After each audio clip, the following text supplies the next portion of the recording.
medawase na mabo mabaso. Okay. Nsem-Pii TV mosomo ye mafamu de boa media space no ene nsem a ebinum ante eche na mo de call YouTube ni ade a personally me follow mu pa to de be kura na voices ni bia patete senkrofo aka mahwa me hu no beba Nsem-Pii TV na e wo honom Nsem-Pii TV ni Odame ko NDC for. Mame mu akwaba emfamra Nsem-Pii TV so na article bi about todwa any kan yemo asase radio for aba so ye di kan mo mate ase no a wo hwe me wunim dada say ye kan asase radio any asase news na wo say nipa ba ko dia yira Gabi Asare Oshirda ko na ye ka say Gabi Asare Oshirda ko a wunim ne dada ewo MPP in fact or very close to presidency say yira Gabi a media station about bontin the assembly tuja normally and finer even Gabi Oshirda ko na mu don't forget that Gabi Oshirda ko journalist nti o ma otimi ban Twitter otimi ba feed no be commenting e be the name be abeto at the end of the day obo said nema yira Gabi de beto no ni nyina bebem nti say the media station and say the media house and say the online portal publishing news biana to us in Nsem-Pii no ye fan say news no credible nti at the end of the day na pese wo so a wutie no ye de ba into your attention na ohu enema bia ekoso na nwumre ye kwa na asase radio for publish news bi story bi ato mu website na story no headline or say ambulance case plot by Richie Japa to entrap Attorney General reviewed. Ambulance case semicolon plot by Richie Japa to entrap Attorney General review. So as I say radio punch say ambulance case na ye di wo court na ban court ambulance 200 mu 30 by 30 no so by ni mu 10 na papa ni ada ni mu 20 na na papa mu 10 e wi amu ni ma ato force ni ansensem no sa asem na ye di no ye hu se na say information bi aba ho information e ba ho ne say ye Richie Japa ko kan wo court o say Godfred Odame tata no o friend no phone so ni hia e meeting e ka kire ni say ono Richie Japan India dance entia ato force ntene be a ono Richie Japan be ene ono Odame be kan bom no matim di ato force na tum ama NDC for so mo the evidence be ba na you Attorney General Godfred Odame so the statement about say ono so video ono ma ono so the evidence ni ade be ba na ono so ade be prove eno na asase news for any asase radio for am say almost be investigations no ma ko deep no mo ye investigations o mo ye hwehwemu no mo hwehwemu na ko kire say NDC for ni Richie Japan pese almost set fidie to na fidie ni Attorney General ye hwe fidie kro na me pese obedi machi pa na nyina ya kan story ni achirechim na ye wi aye de adwenchira to say asase radio has uncovered what appears to be a deliberate plot to entrap the Attorney General and Minister of Justice Godfred Odame last April in the house of a Supreme Court judge into bracket name withheld, who appears to be a very close relative of Richie Japa, suspected to have secretly recorded the Attorney General. After news for Asase radio for say Oma yenhwemu akohu se oma yenhwemu na yenhwemu no omko yenhwemu na kwa akosi se NDC case na yedi efa ato forcing wono papa your friend say Dr. Kesela ato forcing one papa your friend say Richie Japa oman asset almost 30 mfidie bi ananso almost 30 mfidie bi to ho last month your month of May almost 30 mfidie bi to ho April na April no mafidi omo sete ni se omo ma yewura Godfred Odame ene Richie Japa ekohia wo Supreme Court judge bi fie meeting bi call so Supreme Court judge bi fie between yewura Godfred Odame ene Richie Japa na enam sa meeting ni mu ananse meeting ni mu no ana omo recorde Yura Godfrey de Odame. Inti NDC for asem omo ka so omo video evidence no. Sa recording no Yura Richie Japa any Supreme Court judge bi fie ana omo yema Odame copy fie ho ene nkomo e course no omo recording no. Okay, fair the yanko. I say Richie Japa, the man suspected to have recorded the Attorney General, is on trial with former Deputy Minister of Finance and Minority Affairs in the ambulance case, blah, blah, blah. Okay. The facts available to Assassin News indicate that Mr. Godfrey Odame was invited by a justice of the Supreme Court of Ghana to come to his house for a discussion.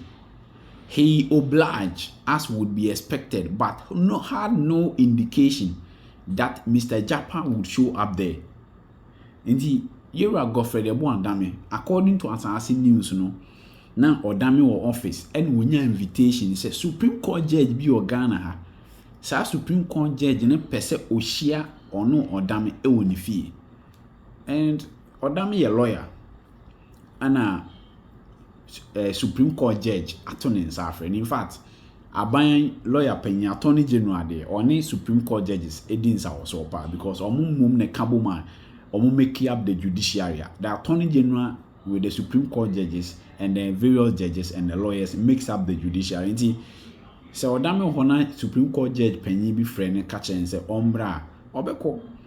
Na Yura Odame kono according to Assassin News na trimupo bia ni trim se sebi efidie ni asete ana two no onim se abrantie friend se Richie Japa na ogina mu ye Big C Company Limited agent ma aban to ambulance on no onim da so obepio sa na ye efidie no masum se Attorney General Ambra Supreme Court judge ni fie ohwa na Yura Richie Japa ba na enkoma koso no ma record no in the course of the conversation with the justice of the Supreme Court, the accused person, Mr. Japa, whom the judge had introduced as a cousin, came into the room. And Yura Odame koye omudin komona omehuane say Richie Japa aboyure fie hono. Owura on the Supreme Court judge ne ka kire Yura Godfrey Odame say ma wonsuru na Richie Japa ba efie ho say ono omo ba be din ko oba be kan komo no bi na Odame buza say na Richie Japa de onim no way na Supreme Court judge me ka say oye me cousin inti Richie Japa abusuani ni Supreme Court judge ne ominu ne kambom and omo frɛ Odame ba afie. Okay, yenti de course so say the judge inquired as to what was happening with the plea bargaining proposal submitted by Richie Japa and whether the same could be accepted. This conversation happened shortly after the prosecution had closed their case and the trial judge, against the submission of no case, ruled against the termination of no case to answer by the accused person, had ruled that there was indeed a case to answer and that Dr. Atoforsen and Japa should go ahead and open their defense. In the time I hear Godfrey Odame call court to or friend dance former Kumako 11 no. Ana Atoforsen so on my court mekasa. Ana Richie Japa no say on my court mekasa. Eno mu na judge ni rule said there be was a mobana mo bekasa na mo question there was a mobana mo be ya no. Ana judge ni rule say Attorney General adi nkunim in the first case inti Odame Atoforsen emfa dance formula no me twitwa anje ne ho. Richie Japa so emfa dance formula me twitwa anje no. Saa ne ba pe judge ni rule pe. Ana Richie Japa ne lawyers twere krata akoma Odame say asem no kra yin free court mfamra fi na ye meseto nkebe ya Big C Company Limited n pese ambulance na aban ye yin aban sanfa ambulance ne mbre Dubai no mo so mfa aban si kambre ama Godfrey Odame ya say ompene ni ade enti om call fi no ana Supreme Court judge ni busa Odame say sa letters ne proposal na omo de buy say omo pese omutia scanner back na nka aban so the ambulance ne sa asem na kosi se ye nyina nim se Odame ebogui ana Supreme Court judge ne to bo Odame se sa plea bargain a chew pana Richie Japa ne BC Company Limited there bi aba no sa nkomo na kosi se but Japa, who was allegedly wired breaching the trust of his cousin, the judge, is said to have spoken in a way designed to commit the AG to say something injurious. Almost say, Tama, judge ni busa or Damian Semnana, Richie Japa, Esheda, two questions before Odame, Senebia, or Dame Beckans, and because no recording, or Beckans, and me asemno, or Benya so dear Ginaso, Sebsebina, or Dia, Adanse, Etia, Yura, a year Godfred Odame. However, our checks show that the AG limited his interventions to facts and evidence of the case he had presented in the open court. As I said, we so Nyamia Dom Godfred Odame ebi na no so okasa no wan ka sembia except evidence any papers or the court. On say Odame kan sembia enim e court and o kan sembi sem eye contrary any de wo court de wo kan no court no kan na say nkomo agina so aye say oh Odame kra ba Supreme Court judge no obeka say nemu wo court no wo kan say. But according to Asase Radio no Odame ehunu nyansa ehunu say onimu nkrofo wa be hia o Supreme Court judge we at the end of the day so wo kan sembi e wo ha no ko kan sembi wo ha e bitimeti anenti e hono ma e no Odame eso ye na anyu so ono so be kan asem no esi so pepepe enti nsem Odame kan nyina paper any nsem waka no court and one or says so judge in fee. Okay, the high profile nature of the case, our checks show, has led to a lot of pressure being brought on the prosecution against the continuation of the trial. As I said, those was asem na ye di ne kese ni ntin sesi aye kase eye yewura Godfred Odame pressure ban so sa asem no kra be ya nkonja di mo be kaya Odame letter o de Bible nto kan say pressure ban so say wonja di bet onjai. The Attorney General from our check has remained firm but has welcomed the option of plea bargaining once properly framed. Omuchirema ansem we nyina si yero Godfred Odame pressure be nyina no waje pressure na bonbo apregu. Nemu Odame na adwen say sa achopa bi beba obegina tum nemu ma achopa na beba no it should be say company betia sika na aban ahwe no which is 2.37 million euros aban o company betua ana afi interest wo ho obetua senye san de a ene okon akodem. Was say on 30th March 2023 Justice Efiasewa Sariboche's court ruled that a prima facie case had been made by prosecution against all accused persons and that they ought to open their defense. Mr. Japa subsequently applied for plea bargaining but was rejected and not being properly framed and asked for it to be resubmitted until 30th March. First letter by Odame office. Odame hwe mu no and was there be. Otwa mu no catch Richie Japa say Richie Japa nko no nsan nko fa proposal and emre bi because the other by the service nyansa nim. The Attorney General at the said meeting with the Supreme Court judge about 6 weeks ago informed the judge about the circumstances that had led to a non-acceptance of the plea negotiations and indicated that it was essentially attributable to the strategies adopted by the accused person.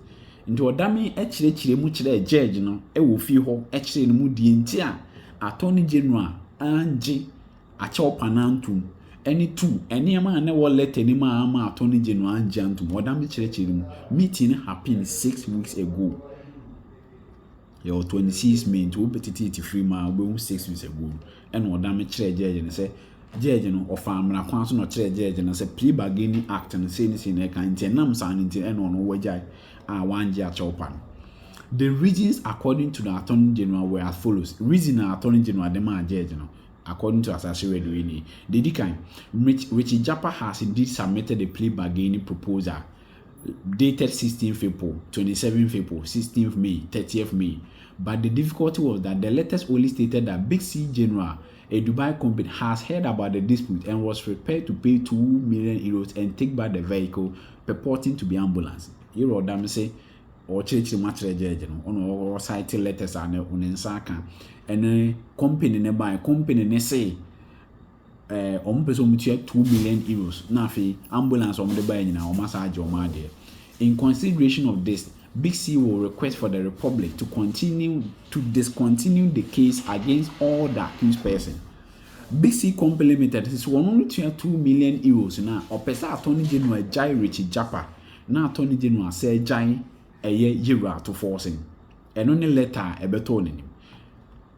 And Odame say the office of the Attorney General replied that Big C was not a party to the court case in Ghana, and therefore a plea bargaining agreement whereby Big C offered to pay the amount in question in settlement of the case was improper. The third accused subsequently rose, improving the offer made.